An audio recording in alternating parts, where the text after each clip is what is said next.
இமாம் தஹபி ரஹிமஹுல்லா கிதாபுல் கபாயிர் என்ற தன்னுடைய புத்தகத்தில் இமாம் தஹபி நேரடியாக பார்த்த ஒரு வரலாற்றை அந்த கிதாபில் பதிவு செய்கிறார். சந்தையில் இமாம் தஹபி நிற்கிறார். நின்று கொண்டிருக்கக்கூடிய நேரம் ஒரு திடீரென்று ஒரு சப்தம், மன் ரஆனி ஃபலா யظ்லிமன்னா அஹதா, உலகமே என்னை காணுங்கள், யாருக்கும் அநீதம் செய்யாதீர்கள். மன் ரஆனி, என்னை காணுங்கள், ஃபலா யظ்லிமன்னா அஹதா, யாருக்கும் அநீதம் செய்யாதீர்கள், யாருக்கும் தீங்கு செய்யாதீர்கள், யாரினுடைய உரிமைகளையும் பறிக்காதீர்கள். எல்லாம் அந்த சப்தம் வந்த இடத்தை திரும்பி பார்த்தால் ஒரு மனிதன் கைகள் வெட்டப்பட்டு, இமாம் தஹபி மிகப்பெரிய அறிஞர், இஸ்லாமிய வரலாற்றில் இமாம் தஹபி தங்கத்தில் ஜொலிக்கக்கூடிய முத்துகள் என்று, வைரங்கள் என்று சொல்லப்படும். இமாம் தஹபி அந்த சூக்கில் நிற்கும் பொழுது நடந்த இந்த சம்பவம் கிதாபுல் கபாயிர் பெரிய அவரினுடைய புத்தகத்தில் எழுதப்பட்ட வரலாறு. சத்தம் அந்த இடத்தை நோக்கி எல்லோரும் திரும்புகிறார்கள். ஒரு மனிதனினுடைய கரம் வெட்டப்பட்டு, அந்த கரத்தில் இருந்து ரத்தம் ஃபுல்லா வெட்டப்பட்டு ரத்தமும் சலமும் படிந்து கொண்டு புண்கள் அரித்து கொண்டிருக்கிறது. இந்த சப்தம் வந்தவுடன் எல்லோரும் அவன் சுற்றி நிற்கிறார்கள். ஒரு தைரியத்தில் நாம் இருக்கிறோம், நாம் பாவம் செய்து விட்டோம், யாரும் நம்மை காணவில்லை என்ற ஒரு தைரியத்தில், நாம் அநீதம் செய்கிறோம், யாரும் நம்மை கண்காணிக்கவில்லை என்ற ஒரு தைரியத்தில், சனஸ்தத்ரிஜுஹும் மின் ஹைஸு லா யஅலமூன், அல்லாஹ் அவர்களை பிடிப்பான் சன்னமாக, ஆனால் அவர்களுக்கு அது தெரியாது. அல்லாஹ் சொல்கிறார். அந்த மனிதன் எல்லாரும் அப்படி சத்தம் இந்த இடத்துல எல்லாரும் ஜாமா வாங்குறது எல்லாம் நிப்பாட்டிட்டு அவனை சுத்தி நிற்கிறார்கள். கேட்டார்கள், என்ன சொல்கிறாய், என்ன காரணம், ஏன் இப்படி கொடூரமான ஒரு உருவமாக நிற்கிறாய், கை வெட்டப்பட்டிருக்கிறது, ரத்தங்களும் சலங்களும் புழுத்து வடிகிறது, என்ன காரணம்? சொன்னான், என்னுடைய வரலாற்றை நான் உங்களுக்கு சொல்கிறேன், அதற்காகத்தான் இந்த சப்தமிட்டேன். என்ன வரலாறு, உனக்கான வரலாறு? நான் வாழ்ந்த இந்த ஊர் இருக்கிறதே, இந்த ஊரிலேயே நான் தான் மிகப்பெரிய ஒரு பலசாலியாக ஆற்றல் மிக்கவனாக இருந்தேன். எனக்கு நிகர் இந்த ஊரில் மிகப்பெரிய ஜப்பார் என்பதாக, முத்தகப்பிர் என்பதாக நான் நினைத்தேன். அவன் சொல்கிறான், அடக்கி ஆளக்கூடிய அளவிற்கு நான் என்பதாக நினைப்பிலே நான் இருந்தேன்.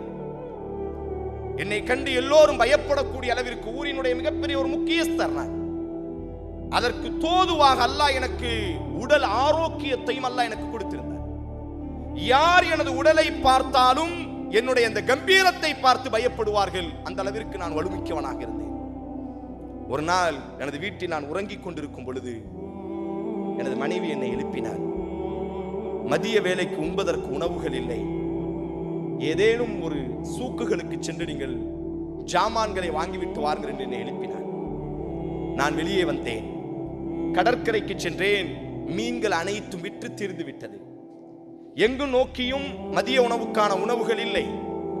சோகத்தோடு என்னுடைய வீட்டுக்கு நான் திரும்பிக் கொண்டிருக்கக்கூடிய அந்த நேரம், ஒரு நோஞ்சான், ஒரு ஏழ்மையானவன், பரதேசி ஒரு மீனை, அந்த மனிதர் சொல்வார்கள், நீங்கள் யாருக்கும் அநீதம் செய்யாதீர்கள், வானத்தில் உள்ளவன் தூங்காமல் உங்களை பார்த்து கொண்டே இருக்கிறார்.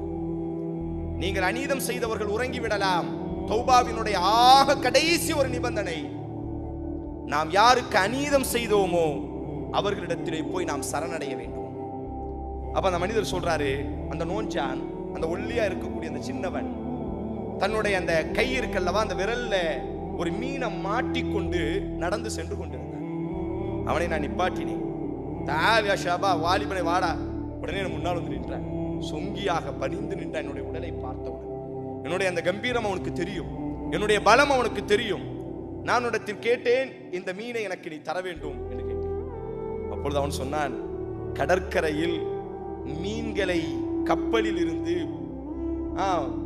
பாய்மர கப்பலில் இருந்து இறக்கியதினால் எனக்கு கிடைத்த கூலி இது, எனக்கு கிடைத்த கூலி இது. என்னுடைய வீட்டிலே 4 குழந்தைகள் இருக்கிறார்கள், இதை கொண்டுத்தான் நான் சமைத்து சாப்பிட வேண்டும் என்று அவன் என்னிடத்திலே தன்னுடைய இயலாமையை சொன்ன பொழுது என்னுடைய பலத்தால் ஓங்கி அவனை ஒரு அடி அடித்தேன். அவன் கீழே விழுந்தான். அந்த மீனை அவன் கையில் இருந்து பிடுங்கிக் கொண்டு நான் எனது வீட்டுக்கு சென்றேன், சமைத்து சாப்பிட்டேன். அன்றைய இரவு அந்த விரலை சுட்டி காட்டுறார். என்னுடைய அந்த ஷஹாதாவினுடைய அந்த விரல்ல கொஞ்சம் வலி ஏற்பட்டது, நோவினை ஏற்பட்டது. உடனடியாக நான் மருத்துவரை போய் சந்தித்தேன். அவர் எனக்கு மருந்துகளை தந்தார். ஆனாலும் அந்த வலி நீங்கியதாக இல்லை. காலம் உருண்டோடியது. ஒரு கட்டத்தில் மருத்துவர் சொன்னார், இந்த விரலை வெட்டி எடுக்க வேண்டும் என்று சொன்னார். எனது ஒரு விரல் வெட்டி எடுக்கப்பட்டது. சிறிது நாட்களுக்கு பிறகு அடுத்த விரல் அதே போன்று வலி நோவினை ஏற்பட்டது. மருத்துவர் சொன்னார், இந்த விரலையும் வெட்ட வேண்டும், இல்லாவிட்டால் மற்ற விரலுக்கு பரவிவிடும். இப்படியாக 5 விரல்களையும் வலா தஹ்ஸபன்னல்லாஹ காஃபிலன் அம்மா யஅமலுன் ஸாலிஹ், அநீதம் செய்பவர்களை, பாவம் செய்பவர்களை அல்லாஹ் காணாமல் இல்லை. இன்னமா யுஅখিরুஹும், அல்லாஹ் அவகாசம் கொடுக்கிறான், லியௌமின், ஒரு நாளுக்காக. அந்த மனிதன் சொல்கிறான், அவனுடைய 5 விரல்களும் வெட்டி எடுக்கப்பட்டது. ஆனாலும் அந்த வலி, அந்த நோவினை நீங்கியதாக இல்லை, அந்த கரங்களுக்குள்ளாக பரவியது. இமாம் தஹபி கண்ணுக்கு முன்னால் நடந்த நிகழ்வை பதிவு செய்தார். அவனை கண்டு எழுதிய வரலாறு இது. இந்த கைகளுக்குள்ளாக அந்த நோவினை ஏற்பட்டது, இதுவரை வெட்டப்பட்டது. ஆனாலும் அந்த நோவினை மேலே ஏறியது. கடைசி முழுவது வெட்டி எடுக்கப்பட்டது. ஆனால் நோவினை மட்டும் தீர்ந்ததாக இல்லை, உடல் முழுவதும் நோவினை பரவிவிட்டது. என்னுடைய பாலிய சிநேகிதன், என்னுடைய பழைய நண்பன் ஒரு நாள் என்னை நோய் நலம் விசாரிப்பதற்காக எனது வீட்டுக்கு வந்தான். அவன் எனது நிலைமையை பார்த்து கண்ணீர் வடித்து என்னிடத்தில் கேட்டான், என் அன்பு தோழனே, சகோதரனே, ஏன் இப்படி? நீ யார்? உனது உடலை பார்த்து மெய் மறந்தவர்கள் இந்த ஊரில் உண்டு. எவ்வளவு ஆற்றல் மிக்கவன், சிதைந்து கிடக்கிறாயே, எப்பொழுது இருந்து இந்த மாற்றம் என்பதாக அவன் இடத்தில் கேட்ட பொழுது நான் அவனிடத்தில் சொன்னேன், நான் ஒரு மீனை சாப்பிட்டேன். அந்த மீனை சாப்பிட்டதிலிருந்து எனக்கு முடியவில்லை. விரல்கள் காயமானது, விரல்கள் வெட்டப்பட்டது, கரம் வெட்டப்பட்டது, முழு கையும் வெட்டப்பட்டு விட்டது. ஆனாலும் இந்த நோவினை மட்டும் தீர்ந்ததாக இல்லை. அப்பொழுதுதான் அந்த பாலிய சிநேகிதன் நண்பன் கேட்டான், யாரிடத்தில் அந்த மீனை வாங்கினாய், எங்கே வாங்கினாய்?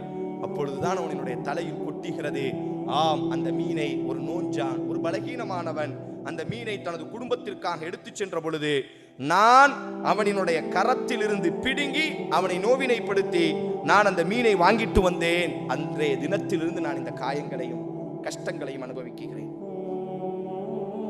அந்த சிநேகிதன் சொன்னான், என் அன்பு சகோதரனே, இந்த நோவினை ஒரு நாளும் உன்னை விட்டு விலகி செல்லாது. உனது கரங்கள் வெட்டப்பட்டதை போல் உனது உடல்கள் கூறு போடப்படும். அதற்கு முன்னால் யாரை நீ காயப்படுத்தினாயோ, யாரிடத்திலே போய் நீ அநீதம் செய்தாயோ, அவனிடத்தில் நீ மன்னிப்பு தேடாத வரை இதற்கான தீர்வு உனக்கு இல்லை என்பதாக என்னுடைய சிநேகிதன் சொன்னதற்கு பிறகு அந்த நோஞ்சானை தேடி நான் பல நாட்கள் நடந்தேன். ஒரு நாள் அவர் சொல்றாரு பாருங்க, ஒரு மலைக்கு மேலே அந்த நோஞ்சான் இறங்கி வருகிறார். அவர் இமாம் தஹபி இடத்தில் அவன் சொல்கிறான், யா செய்யிதி, அந்த கீழே நின்றவன், அந்த கைகள் காயப்படுத்தப்பட்டு கைகள் துண்டானவன், தன்னை பெரிய பலசாலியாக நினைத்த ஒரு காலத்தில் அநீதம் செய்தவன், மீனை திருடியவன் சொல்கிறான். அந்த மேல இருந்து அந்த நோஞ்சான் கீழே இறங்கி வரும் பொழுது, யா செய்யிதி, எனது தலைவனே, உன்னைதான் நான் தேடிக்கொண்டிருக்கிறேன், என்னை உனக்கு தெரிகிறதா? அப்பொழுது அவன் சொன்னான், நீங்கள் யார் என்று எனக்கு தெரியவில்லை. இமாம் தஹபி சொல்கிறார்கள், நாம் அநீதம் ஒரு மனிதனுக்கு செய்திருப்போம், அவன் மறந்திருப்பான். ஆனால் ஒரு நீதவானன் வானத்தில் இருக்கிறான், அவனுக்கு எந்த மறதியும் இல்லை, அவனுக்கு தூக்கம் இல்லை, அவன் யாரையும் எதையும் மறக்கப் போவதும் இல்லை. உடனே அவன் தன்னை ஞாபகப்படுத்துறான், ஒரு நாள் நீ மீன் வாங்கி விட்டு சென்றாய் அல்லவா என்னுடைய தலைவனே, உன்னை ஒரு நாள் உன்னிடத்திலிருந்து அந்த மீனை பறித்தான் அல்லவா ஒரு பலசாலி, அந்த பலசாலி தான் நான். உடனே அந்த நோஞ்சான் சொல்கிறான், ஆம், எனக்கு தெரிகிறது. அப்பொழுது அவன் கையை பிடிச்சி இந்த கையால கதறுகிறான், என்னை நீ மன்னிக்க வேண்டும். அப்பொழுது அவன் சொன்னான், உங்களை நான் மன்னிக்கிறேன். அப்ப அந்த பலசாலி கேட்கிறான், நீ என்ன கேட்டாய் அல்லாஹ்விடத்தில்? உன்னிடத்திலிருந்து நான் மீனை பிடுங்கினேன் அல்லவா? மீனை பிடுங்கி அந்த பொழுது நீ என்ன அல்லாஹ்விடத்தில் பிரார்த்தனை செய்தாய்?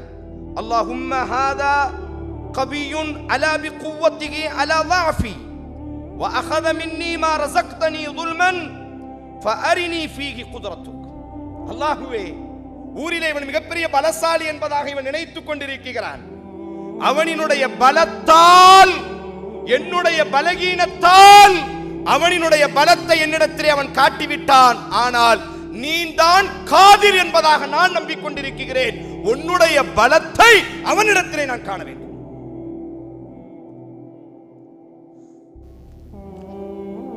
அந்த பலசாலி கண்ணீரோடி கீழே விழுந்து சொன்ன வார்த்தை, நஹம் அல்லாஹு காதிருன், அல்லாஹுவே பலமிக்கவன், அல்லாஹு காதிருன், அல்லாஹுவே பலமிக்கவன். நஹ்னு துஅஃபா, நாம் அனைவரும் பலகீனமானவர்கள் சகோதரனே. என் அன்பு சகோதரர்களே, பாவங்களை அல்லாஹ் மறக்கக்கூடியவன் அல்ல. பாவங்களை அல்லாஹ் மறக்கக்கூடியவன் அல்ல. கணக்கெடுத்துக் கொண்டிருக்கிறான். அல்லாஹுவின் பக்கம் மீள்வோம், அல்லாஹுவின் பக்கம் சரணடைவோம். யாருக்கேனும் நாங்கள் அநீதம் செய்திருந்தால் அவர்களினுடைய கரங்களை பிடித்து இந்த ரமதானினுடைய மாதத்திலேயே நம்மை நாம் பரிசுத்தப்படுத்திக் கொள்வோம்.